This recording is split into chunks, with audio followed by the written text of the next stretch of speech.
Have you ever wondered what it's like to stand guard at the crossroads of lives in transition? To be a silent observer, a gatekeeper, a beacon of reassurance in a world fraught with uncertainty. This is the tale of such a journey, a chronicle of a security guard navigating the labyrinth of human interaction. Once upon a time, in the bustling hub of Services Quebec, a security guard found himself amidst a sea of faces, each carrying a story, each seeking a new beginning. This was a place that offered a lifeline to immigrants, a sanctuary where they could seek asylum, get assistance with official paperwork, avail health services, and find legal help. The guard, often shuffled from one temporary assignment to another, was a constant in this ever-changing landscape. In this mosaic of human experiences, his first assignment bore witness to a lady, a maestro in her field. She navigated through the sea of customers with a grace that was admirable, treating them with respect, always armed with a positive attitude and an infectious laughter. She was a beacon of warmth and familiarity in a world unknown, often joking about her terrible Spanish with customers who faced language barriers.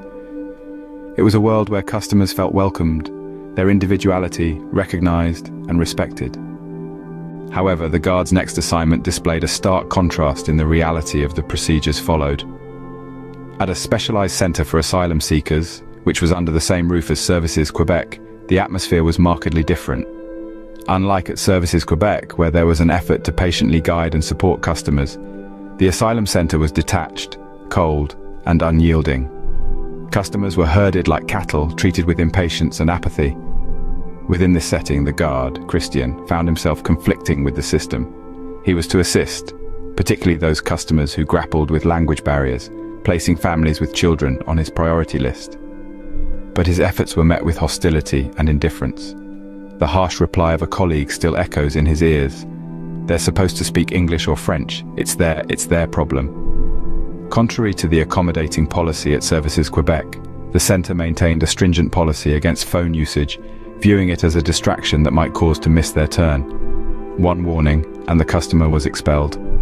This rule seemed particularly nonsensical to Christian, as he had witnessed these customers often use applications such as Google Translate on their phones to break the language barriers. The policy robbed them of this crucial aid, exacerbating the language issue rather than alleviating it. This amplified the absurdity of the rule and deepened Christian's internal conflict even more. He grappled with enforcing this policy, often wavering on when to step in. After all, was he here to police people or to ensure a safe, accommodating environment, as was the norm at Services Quebec? Christian found himself questioning the system, the severity of the rules and their necessity. He felt like a pawn, shuffled from one contract to another, used and discarded when no longer needed. His disillusionment grew as he realized the transient nature of his position, unsure if his efforts would ever lead to meaningful change amidst the revolving door of contracts and assignments.